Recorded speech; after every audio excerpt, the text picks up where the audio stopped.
Hello तो स्वागत है आप सबका आप ही के channel DK Parth YouTube channel पर। आज का हमारा टॉपिक है यूट्रिन स्टिमुलेंट है रिलैक्सेंट के बारे में हम समझेंगे। जो वुमेन का यूट्रस होता है वो कैसे रिलैक्स एंड कंट्रैक्ट करता है। तो एंड डिलीवरी के समय जो प्रेगनेंसी के समय जो बच्चा जब पैदा होता है तो उस समय ये कैसे कंट्रैक्ट एंड रिलैक्स करता है यूट्रिन एंड किस हार्मोन के द्वारा करता है, इसके बारे में हम समझने वाले हैं इस वीडियो में। तो वीडियो बहुत ही इंपॉर्टेंट होने वाली है। अगर आप B pharm D pharm and pharmacy के स्टूडेंट या मेडिकल के स्टूडेंट हैं तो ये वीडियो आपके लिए बहुत ही इंपॉर्टेंट है। लेकिन आप नॉर्मल पर्सन हैं तो भी आपको ये वीडियो देखने की ज़रूरत है, क्योंकि इसमें आपको बहुत ही अच्छी जानकारी मिलने वाली है। तो वीडियो को स्टार्ट करते हैं। तो देखते हैं यूट्रिन स्टिमुलेंट क्या होता है। These drugs increase uterine contraction. ऐसी दवाएं जो यूट्रिन का कंट्रैक्शन करवाती हैं, यानी सिकोड़ने का काम करते हैं, यूट्रस को सिकोड़ते हैं। जैसे आप कोई बॉल लियो, उसको आप दाबते हो तो क्या कहलाता है कंट्रैक्शन, यानी बॉल का कंट्रैक्शन हो रहा है। तो यूट्रिन का जो कंट्रैक्शन होता है वही आपका वो कौन सी दवा करवाती है, जो उसी को बोलते हैं यूट्रिन स्टिमुलेंट बोलेंगे। एंड जो यूट्रिन का कंट्रैक्शन जब होता है, वो जब कंट्रैक्ट होता है आपका यूट्रस, तो उस प्रोसेस को, उस टर्म को क्या बोलेंगे, ऑक्सीटोकिक बोलेंगे या इक्बोलिक्स बोलेंगे। तो ऑक्सीटोकिक क्या बोलेंगे, जब यूट्रस का कंट्रैक्शन होता है तो ऑक्सीटोकिक कहलाता है। एंड जो दवाएं, जो हार्मोन यूट्रिन का कंट्रैक्शन करवाती हैं उसको हम यूट्रिन स्टिमुलेंट्स बोलते हैं। तो आपने समझ लिया यूट्रिन स्टिमुलेंट क्या होता है। अब देखते हैं यूट्रिन स्टिमुलेंट में आपका कौन सा हार्मोन आपके बॉडी में काम करता है। वो आता है ऑक्सीटोसिन। इसके बारे में समझते हैं।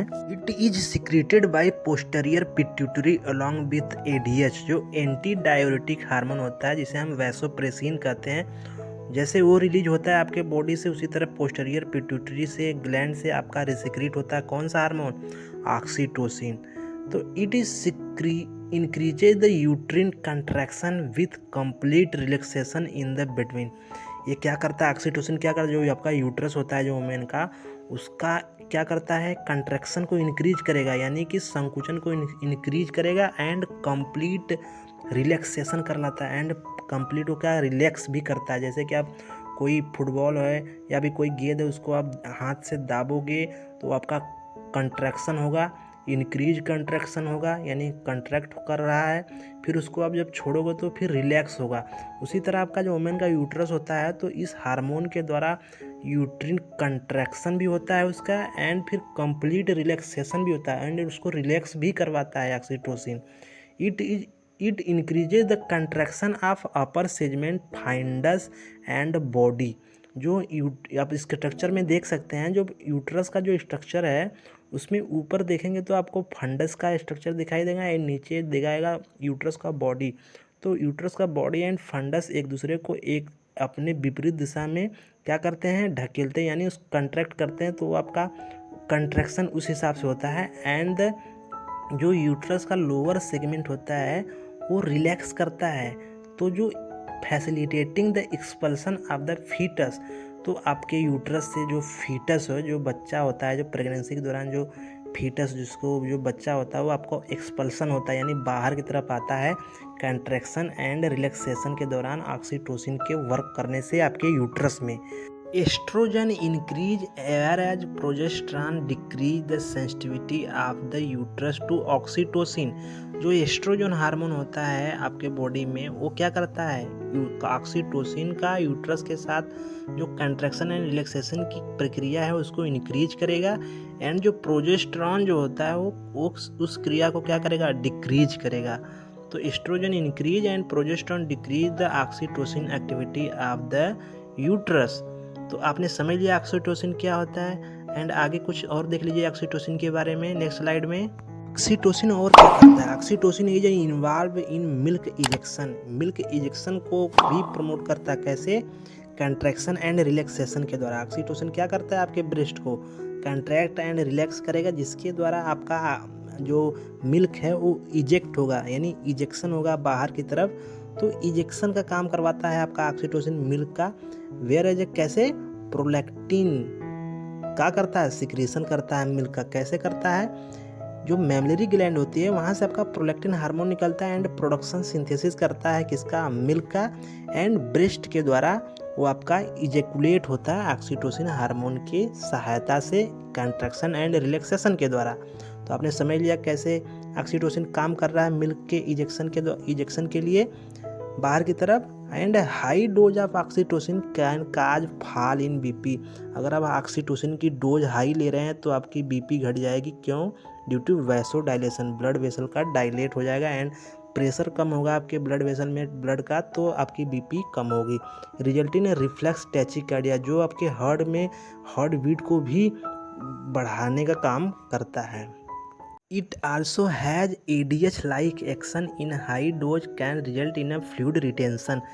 ये ADH के जैसा काम करता है ऑक्सीटोसिन। अब ADH क्या है? ADH को हम एंटी डायूरेटिक हार्मोन बोलेंगे एंड जो इसका नाम होता है वैसोप्रेसिन बोल देते हैं। ये रिलीज कहाँ से होता है? आपका जो हाइपोथैलेमस होता है, हाइपोथैलेमस के पिट्यूटरी ग्लैंड से रिलीज होता है। इसका काम क्या होता है? एब्जॉर्प्शन करता है, री एब्जॉर्प्शन करता है वाटर का आपके बॉडी में। तो एंटी डायूरेटिक के जैसा ही काम करता है आपका ऑक्सीटोसिन। ये भी आपका री एब्जॉर्प्शन करता है पुराने वाटर का एंड मेंटेन करता है आपके बॉडी में हाइड्रेशन को। एंड इसकी भी अगर हाई डोज होगी तो कैन रिजल्ट फ्लूइड रिटेंशन। अगर ADH की ऑक्सीटोसिन की हाई डोज होगी तो आपके बॉडी में फ्लूइड रिटेंशन होगा। फ्लूइड रिटेंशन का मतलब वाटर की ज़्यादा मात्रा रिटेन होगी, बाहर यूरिन के द्वारा नहीं जाएगा, वो वाटर रिटेंशन करता है। ऑक्सीटोसिन का यूज होता है induce of labour post maturity and uterine inertia. Labour in post maturity का मतलब अगर किसी भी वुमेन को प्रेगनेंसी है एंड उसका समय पूरा हो गया है, 9 मंथ 8 मंथ का जो डेट होता है बच्चे का डेवलपमेंट का, वो अगर पूरा हो गया तो उसको पोस्ट मैच्योरिटी में जो लेबर होता है, लेबर पेन जो होता है उसके लिए स्टूमुलेट करता है। कौन करता है? ऑक्सीटोसिन करता है। ऑक्सीटोसिन का काम होता है लेबर को बढ़ाना, यानी कि लेबर पेन को बढ़ाना, मतलब एक्सपल्सन यानी बर्थ के लिए बेबी को। And it is now drug of choice for the treatment as well a prevention of postpartum haemorrhage. ये क्या होता है? एक तरह से ड्रग ऑफ चॉइस के लिए भी यूज होता है। किस कारण के लिए? प्रसव के दौरान आपको ज़्यादा ब्लीडिंग हुई है, बहुत ज़्यादा ब्लीडिंग हो रही है, उसके ट्रीटमेंट के लिए आपका ड्रग ऑफ चॉइस के रूप में ऑक्सीटोसिन का यूज होता है। Methyl ergometrine and misoprostol is a alternative drug for this indication. Oxytocin के रूप में अगर ऑक्सीटोसिन नहीं दिया जा रहा तो उसके रूप में आपको सिंथेटिक ड्रग मिलता है। ऑक्सीटोसिन भी सिंथेटिक मिलता है एंड मिथाइल आर्गोमेट्रिन उसकी जगह पे यूज कर सकते हैं। मिथाइल आर्गोमेट्रिन एंड मिसोप्रोस्टॉल जो ड्रग होती है वो ऑक्सीटोसिन के रूप में आप यूज कर सकते हैं अगर ज़्यादा ब्लीडिंग हो रही है यूट्रस के द्वारा। Oxytocin challenge test is perform to know the adequacy of outer placental circulation in high risk pregnancy. अब ऑक्सीटोसिन का एक चैलेंज भी देखा जाता है प्रेगनेंसी में कि जो आउटर प्लेसेंटल सर्कुलेशन है वो प्रॉपर हो रहा है कि नहीं, एडिक्वेट मात्रा में हो रहा है कि नहीं। तो एक तरह से चैलेंज टेस्ट भी होता है ऑक्सीटोसिन का आपके बॉडी में for the time duration pregnancy के समय। तो आपने देख लिया इसका यूज ऑक्सीटोसिन का। अब हम देखते हैं इसके एडवर्स इफेक्ट। आइए देखते हैं adverse effect of oxytocin. Injudicious use में result in rupture of uterus due to the powerful uterine contraction. ऐसी कोई दवा जो यूट्रिन कंट्रैक्ट करती हो जैसे oxytocin, methyl ergometrine and misoprostol that are use a powerful contractor, अगर हाई डोज इसका यूज कर रहे हैं तो जिससे यूट्रस का क्या हो सकता है? रप्चर हो सकता है यूट्रस। तो ये एडवर्स इफेक्ट है ऑक्सीटोसिन का। It may also cause water intoxication due to ADH like action. Antidiuretic hormone जो होता है उसी के जैसा काम करता है ऑक्सीटोसिन, तो एक काज कर सकता है। कैसा क्या करेगा? वाटर इंटॉक्सिकेशन, वाटर का री एब्जॉर्प्शन करते हैं दोनों hormone.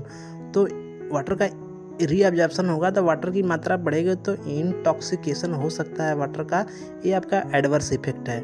Oxytocin should not be use to cause of contracted pelvis.